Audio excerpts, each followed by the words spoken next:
Nous sommes Ursaf, Cancras et Carbalas. Qui que tu sois. Quoi que tu fasses, faut que tu craches, faut que tu payes, pas possible que t'en réchappes. Nous sommes des frères qui rappent. Après cette superbe référence musicale, passons aux choses sérieuses. Toi qui cherches des astuces pour lutter contre le grignotage et lutter contre la faim qui t'obsède jour après jour, tu vas être servi. Tu vas être servi immédiatement. C'est cadeau, c'est pour moi. Et il n'est pas rare qu'on me sollicite en me disant « Je ne sais pas comment faire, je n'arrive plus à lutter contre la faim et contre le grignotage. » C'est bien le problème. Pas le fait d'avoir faim ni de vouloir grignoter, mais tout simplement le fait de vouloir résoudre ça, le fait de vouloir lutter contre ça. Ne t'inquiète pas, je vais m'expliquer rapidement. Tu n'as pas déjà à avoir peur d'avoir faim. La faim est physiologiquement normale et il vaut mieux la ressentir quelque part. Comme dit mamie, hein, c'est une bonne maladie. Hein.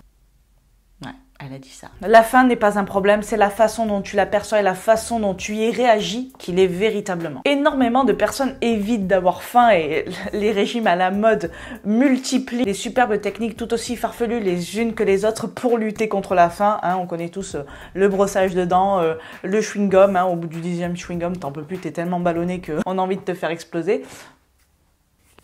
C'était pas terrible ça. Donc énormément de personnes utilisent des stratégies qui au début peuvent marcher, puis qu'à terme, clairement on peut pas tromper son cerveau non plus trop longtemps. Au bout d'un moment, il a compris, hein. Il est malin quand même. Hein. Ce que tu dois savoir avant toute chose, c'est que la faim est un signal. Qu'importe qu'elle soit physiologique ou émotionnelle, parce qu'on a déjà vu qu'on pouvait, entre guillemets, manger ses émotions, peu importe, celle-ci est un signal qu'il ne faut pas ignorer et auquel il ne faut pas lutter en fait, il faut plutôt le comprendre et y faire face au mieux. Dans les deux cas, qu'elle soit physiologique ou émotionnelle, comme je te le dis, il faut y faire face. Pour y faire face, il y a de fortes chances que tu aies besoin justement de carburant, besoin d'énergie et notamment d'apport en glucides. Parce que s'il s'agit d'une faim physiologique, tu dois y répondre en mangeant tout simplement. Et s'il s'agit d'une faim émotionnelle, tu dois également manger parce que qui dit émotionnel dit sûrement stress. Hein, et donc réponse au stress, idéalement,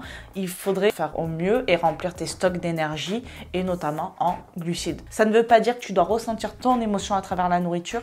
Ça veut juste dire que tu équipes bien ton corps à faire face à ça. Bon, admettons, tu veux un métabolisme élevé et je pense que c'est un peu le souhait de tout le monde. Alors, tu dois véritablement alimenter ton corps et éviter d'avoir justement ce genre de mindset-là de te dire « faut absolument pas que j'ai faim, faut absolument pas que je grignote » et de te remplir par exemple avec des aliments qui représentent des calories vides, mais dans le sens je me remplis l'estomac mais il n'y a pas de calories avec de la salade ou avec des crudités, des choses comme ça. Ça va pas t'aider à faire face. Je vais te donner rapidement mes conseils, tu vas vite comprendre pour justement éviter ce genre de soucis-là. Parce que souvent, si tu cherches sur Internet les stratégies pour lutter contre le grignotage, ça va être des stratégies qui vont essayer de masquer cette faim en remplissant son estomac, alors avec de l'eau ou avec des crudités, des aliments qui ne représentent pas véritablement un nombre de calories énormes et qui remplissent bien l'estomac. Sauf que là, on répond pas à la demande du corps, on répond pas à la demande de ce signal dont je te parlais au début de cette vidéo, qui est de « j'ai besoin d'énergie, mec. Qu'est-ce que tu fais avec ta carotte ?»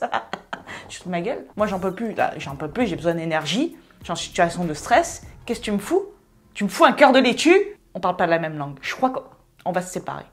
Et là, c'est mort. Si tu crées la séparation entre toi et ton corps, c'est très difficile. Tu rentres dans une mauvaise relation entre toi et ton corps déjà, mais également avec la nourriture. Et c'est absolument ce qu'on veut éviter. Parce que ta santé n'est pas que physique, elle est également mentale. Et les deux sont intimement et étroitement liés surtout. Donc voici mes conseils. Déjà, fais en sorte de consommer glucides et protéines à chacun de tes repas. Mise évidemment sur des aliments de qualité, c'est pas faute de te le répéter, de te le dire régulièrement. Privilégie à 80% dans ton alimentation des aliments entiers. Fruits, légumes, sources de glucides tels que les pommes de terre, les patates douces de qualité. Si tu peux consommer des protéines complètes avec un profil d'acides aminés complet comme les œufs par exemple, tout ce qui est poisson, tout ce qui est viande et des sources de protéines de qualité et complètes. J'ai fait des vidéos à ce sujet, énormément d'infographies sur Instagram auxquelles je te renvoie et auxquelles tu auras absolument toutes les réponses. Ce que je te conseille également et ce que je t'ai déjà conseillé auparavant, c'est de faire des snacks dans la journée. Ça va te permettre de maintenir une glycémie stable, c'est-à-dire le taux de sucre dans le sang. Une glycémie stable évite justement ce genre de fringales, ce genre de faim et également très bénéfique pour ton métabolisme et ta santé et pour justement avoir de l'énergie, donc notamment pour tes cellules, les cellules de ton corps et de l'énergie pour toutes tes activités du quotidien. Le troisième conseil, c'est éviter de jeûner et surtout le matin. On fait déjà un jeûne nocturne qui est important et qui est une situation quand même stressante pour ton organisme. Le matin, il faut faire au minimum en sorte de faire tes stocks de glycogène.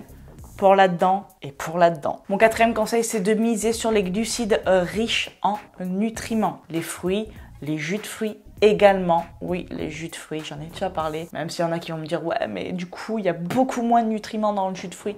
Il y en a quand même. Et il y a un apport en énergie assez rapide qui est intéressant, surtout si par exemple tu as un petit appétit, ça va énormément t'aider. Également, les glucides venant par exemple des pommes de terre, des patates douces. Tout ça, c'est riche en nutriments. Le miel, le sirop d'érable également. Voilà pour mes principaux conseils pour éviter justement de te retrouver, surtout dans ce mindset-là de te dire faut pas que j'ai faim, faut pas que je grignote, comment je fais, quelle stratégie je dois utiliser pour éviter d'avoir faim. Non, il faut toujours que tu aies faim, enfin pas toujours dans tes journées, dans ta vie, il faut que cette sensation de faim, il faut absolument que tu la ressentes parce que c'est un signal et un signal hyper important. N'oublie pas que ton corps cherche toujours à t'alerter. Il ne cherche pas à te tromper. Il ne cherche pas à te tromper, à te faire croire que tu as faim pour que tu prennes des kilos ou quoi que ce soit. Ton corps est dans ton équipe, ne l'oublie pas et surtout, ne le renie pas non plus. C'est ok d'avoir faim, c'est normal d'avoir faim, c'est normal d'avoir des périodes où on a encore plus faim. Je pense aux filles, notamment lors du cycle menstruel. Alors pas toutes les filles, mais c'est vrai qu'un bon nombre de filles, on a tendance, enfin moi personnellement, c'est le cas, on a tendance à avoir un énorme appétit durant le cycle menstruel et c'est ok, c'est normal et c'est aussi justement, comme je te disais, ton corps il cherche à t'alerter, déjà qu'il y a ça qui arrive, mais aussi qu'il a besoin de plus d'énergie pour y faire face et c'est hyper important de lui en donner et de ne pas lutter. Voilà pour cette vidéo, j'espère qu'elle t'aura plu et qu'elle t'aura aidé. N'hésite pas à me le dire dans les commentaires comme d'habitude, n'hésite pas à la partager. Et évidemment, si tu as des personnes dans ton entourage qui sont dans ce cas, ça va énormément les aider. Je te dis à bientôt dans une nouvelle vidéo et en attendant, je t'envoie plein de good vibes. Ciao!